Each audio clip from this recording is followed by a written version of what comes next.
It might just be the lowest of the lows we've ever seen from the Walt Disney Company. We are now finding out that Erika Kirk, the widow of Charlie Kirk, whose life was ended tragically and maliciously, as we all know, in a national tragedy from just a few months ago. But did you know that Jimmy Kimmel, according to her, offered to apologize if she would come on his show? If she would come on his show. We'll talk about it. It's deviant, that's for sure.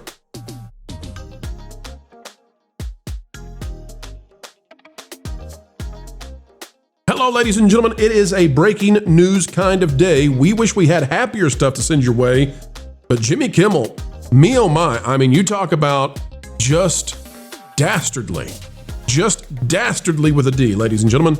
We've got the video for you. We'll tell you what happened. We'll tell you what Erika Kirk is now claiming regarding Jimmy Kimmel. Click the like button and let's dive in.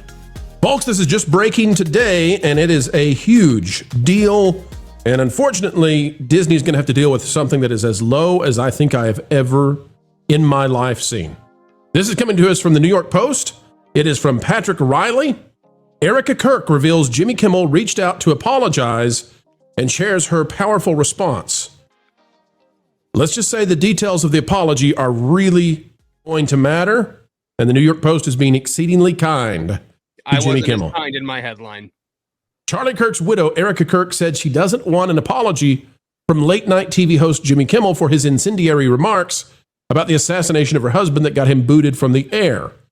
Kirk, that's Erika, said Sinclair Broadcast Group, which operates dozens of ABC-affiliated stations across the country, approached her and asked if she wanted to appear on the 57-year-old comic show where he would apologize. In other words, this was something that was being done by the affiliates to try to reach an agreement to get him back on the air. So, and remember, Jimmy Kimmel was off the air for a week. His stuff was dragged out of his studio, we believe. Remember the theater, the El Capitan? Remember the U-Hauls that were there? Let's find out what she said, and let's find out what might not have happened. She said, I told them, thank you. We received their note. This is not our issue. It's not our mess, she told Fox News' Jesse Waters after he asked what she would say to Kimmel now. Quote, if you want to say I'm sorry to someone who's grieving, go right ahead. But if that's not in your heart, then don't do it. I don't want it. I don't need it, she added. Now, what this means is that Erika Kirk was offered an apology from Jimmy Kimmel, but only if she would be on the show. Because she doesn't say, oh, well, I got a note from Jimmy anyway. He sent a handwritten note and apologized and said, oh, I'm so sorry for how this has played out. He didn't clarify. That was it. You either come on the show days after your husband has been removed from the earth in a national tragedy that this man made it all about him. You either come on the show and he'll apologize there and ratings will be through the roof and he can go back on the air and stay on the air with all the affiliates, or don't pass go, don't pass $100. That's the way I'm reading it. Maybe I'm reading it too harshly. I don't know. This is low down because they don't explicitly say this, but people should be saying this. And Marvin, we'll pull up That Park Place in just a minute. I know it's just, we're getting this out there. What this implicitly means is that Jimmy Kimmel never reached out to her and apologized. But the offer was on the table and then revoked apparently because she wouldn't go on the show. Right. Well, also the fact that she was like, well, if you don't actually mean it, I don't want it. And he was like, oh, okay, never mind. I mean, this is so terrible. This is so terrible. I think the only way that I can make this make sense in my mind is if Jimmy Kimmel thinks his show is actually important. Well, if that is the water cooler of America, which it is definitely not. If you follow the ratings on shows like this, this is like asking someone to go on Clear Channel station number 85 out in Wichita, Kansas.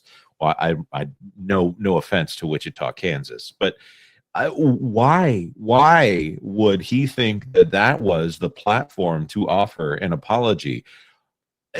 Either apologize or don't. Trying to put conditions on apologies is narcissistic behavior at the best.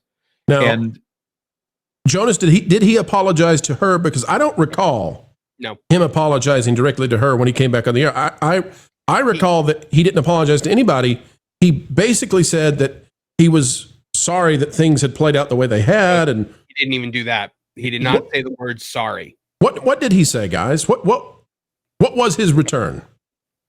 He said cried. that he said something about it. That's about it. Yeah, he cried, and he said, "We're back on the air." And he praised her briefly for forgiving the guy who allegedly assassinated him, but at the same time, almost kind of turned that into a thing about forgiveness and why everyone should forgive him. Right. So Jimmy Kimmel, I mean, this is amazing. There's only one way out of this culture. The only way out of this, and this is very remote, and I'll explain why. The only way out of this is that in some wacko weird world, that the affiliates were working on his behalf without him knowing to try to book Erika Kirk on his show. Yeah. That defies every bit of entertainment logic and how the industry works. There's no way that an affiliate is out there saying, Erika, will you please come on Jimmy Kimmel's show? Well, the biggest affiliate, that's the thing. It's Sinclair, right? That's specifically stated. And look, I don't blame them because this is an investment for them. They've sold the airtime. They've sold the commercial spaces. They want the show to return back to the numbers it used to have. This is an opportunity in multiple ways. And I hate to be that cynical, but that's just the way I'm wired. So when I look at that, and again, they're trying to get Kimmel to make an apology because he really needs to. And the problem is that Kimmel is so wrapped up in a bubble that there was no way he was going to ever do what he needs to do. And I think that's been clear. He couldn't even bring himself to say Charlie Kirk's name. He said that young man. And that's how despicable this guy is, right? He was perfectly fine naming him when he was slandering him and defaming him, especially the incident that occurred and how it occurred. But how low do you have to go, though, culture, that someone loses their husband in this way, live, recorded. You have people out there mocking it, Halloween costumes and all that. Now, I know that had not happened yet, but that's what was going on. You have Jimmy Kimmel lie about it, get canceled for it. Yeah. Disney's ready to pull the plug on him. And then he basically says, hey, to the widow, you come on my show. Now, it's through a third party, but surely this had to have been negotiated or was in the works to be negotiated. Says to the widow, hey, it would be great for ratings for you to come on my show. And if you do, I would apologize. Sinclair's not offering a Jimmy Kimmel apology unless it's been already cleared by Jimmy Kimmel. Exactly. There's no way in any universe. Yeah, but let's even expand that out further. There's no way that Sinclair is doing this without Disney intervention. Wow. So we have to talk about that, right? This ultimately, hit Disney in the pants pretty good. And, and sometimes that's the only way you deal with a bully is you hit him in the pants pretty good. Well, the good news is Jimmy Kimmel is still off the air on YouTube TV culture. that is true. But that's Disney's fault. That's not his own fault, but that's okay. We're not getting Snuffleupagus covering the election today either, which is good. I'm happy about that. But regardless, this just redefines despicable, for the, tit for tat, the exchange, that was going to have to be negotiated. The fact that you have to negotiate an apology in the first place, I think is kind of gross. Right. It's not just us who's calling out Jimmy Kimmel. We can also go, by the way, folks, this is just breaking as well. A lot of stuff happening here. And I don't know what, maybe people like Bill Maher, maybe they're disgusted by this as well. Maybe that's why they're doing this. Also breaking just today from the New York Post, Bill Maher calls out Jimmy Kimmel for not acknowledging he defended him during ABC suspension.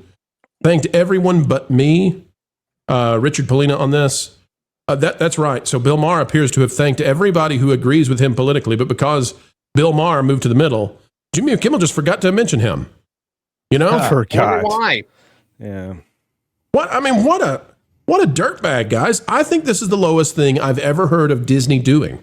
The idea that you would try to coerce a widow, a recent widow, onto your show. And I guess, guys, I'm assuming this would have been before. No, this would have been just right after the public funeral. Yeah. After the public memorial.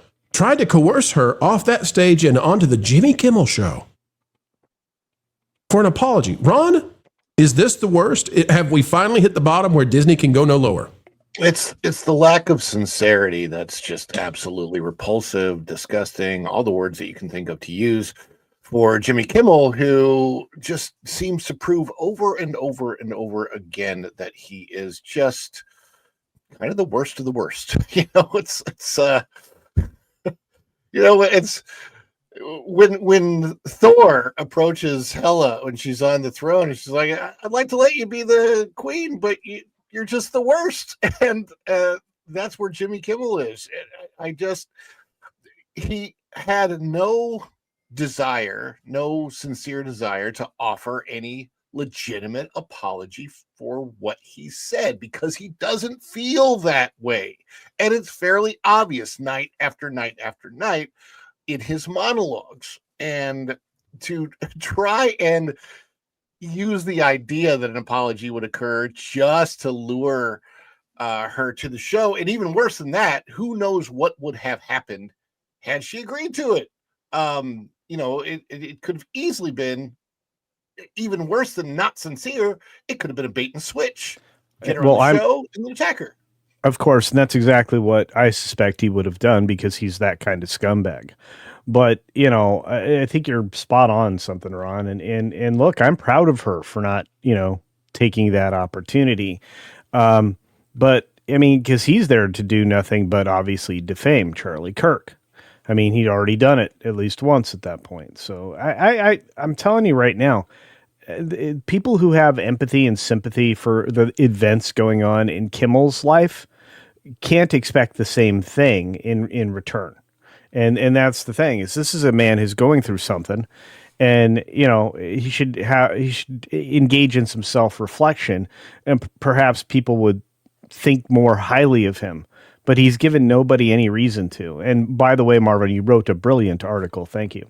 Thank you very much. Folks, get over to That Park Place and read the unbiased reporting on this. Where we're not gonna protect Jimmy in the headline, and we're gonna go deeper than this. The other the articles out there, they want to just talk about the apology aspect. We're looking at this and saying, wait a minute. There's no way an affiliate, is negotiating this without the knowledge of the people behind it. Now, to some degree, that's conjecture, but it's just common sense. I want to wrap it up this way, guys, as we are just in awe of how awful Disney is with this. What I'd like to wrap it up with, if it's okay with you guys, is recently we had an uncomfortable conversation on the Pro Channel because we talked about Jimmy Kimmel and his thoughts on Christianity and his criticisms for believers and those who are faithful and all that kind of stuff. And he weighed in on how believers should be acting. Given what we know now, and we knew plenty back then when we had the uncomfortable conversation, but given what we know now, the comparison could not be more stark. You've got Erika Kirk, who looks to the sky and forgives the person who did what they did to end her husband's life. And you have Jimmy Kimmel, who stands on his soapbox, and behind the scenes, it's being negotiated that if she'll go on and help his ratings and get him back on his show, he'll apologize on his show to her. And then implicit in the explanation she gives is that when she didn't go on the show, no apology ever arrived. This is despicable, lower than low-class behavior. This is absolutely this is all about power. And this is what we've been fighting for on this channel. I want everybody to understand this, because people are starting to lose their focus, and we're going to refocus things starting now and starting in the days ahead. We're refocusing here. We have been in a battle on this channel since its existence, telling people this is a battle between those who believe in truth with a capital T and those who are anti-truthers, those who want to say it's all about power. There is nothing good or loving or kind or truthful in treating a widow like this, who has just went through being the subject of a national tragedy. There's nothing good or kind about that. There are people out there who want power and nothing else, and every hour is the hour of gaining more power by the minute every time the clock ticks. And we are not going to be tricked into any kind of other discussion that makes us forget who it is that's out there to conquer and control. Panel, final thoughts on this one and just how awful all of this is. But this is performative Hollywood contrition at its finest, and that's what we point out in that Park Place article, is that everybody in Hollywood wants to make it right. They want to be like good people as long as the cameras are rolling. You very rarely hear about the handwritten notes or just the private messages or things like that actually show genuine remorse. It's all performance. It's all show business. There is nothing sincere in any of this. Even when it comes down to life and death. And that's why we can't rest. That's why we can't stop. These are the people who will take every hero you have away. They'll take your mythos away. They'll take the things that you believe in away. They don't care. They don't care. Now, if we find out later on that Kimmel had no knowledge of this whatsoever, it'd be tough to find that out. You know, maybe we'll come back and revisit it. But right now, based on what we know, folks, this is ugly. This is bad. And there's no getting around. There's no getting around. He never apologized to Erika Kirk. What a despicable creature. What a terrible thing.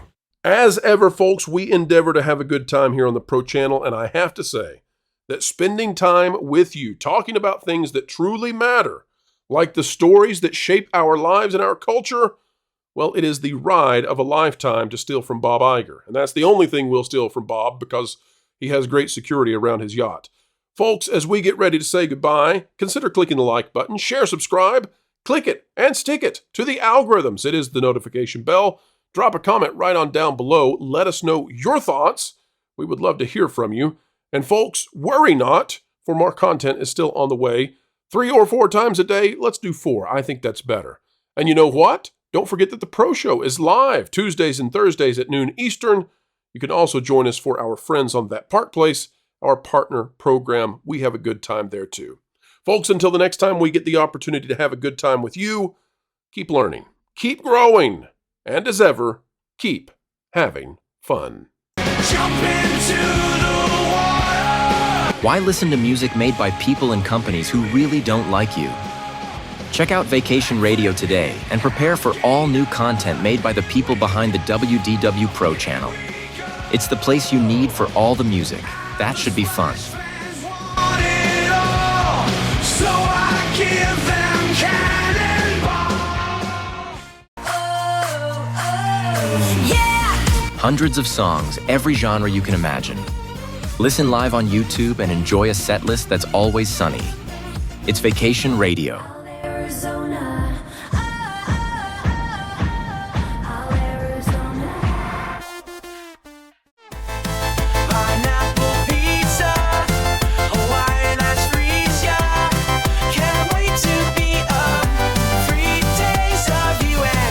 What are you waiting for? Every WDW Pro video has a link to Vacation Radio in the video description. Try it out and subscribe today.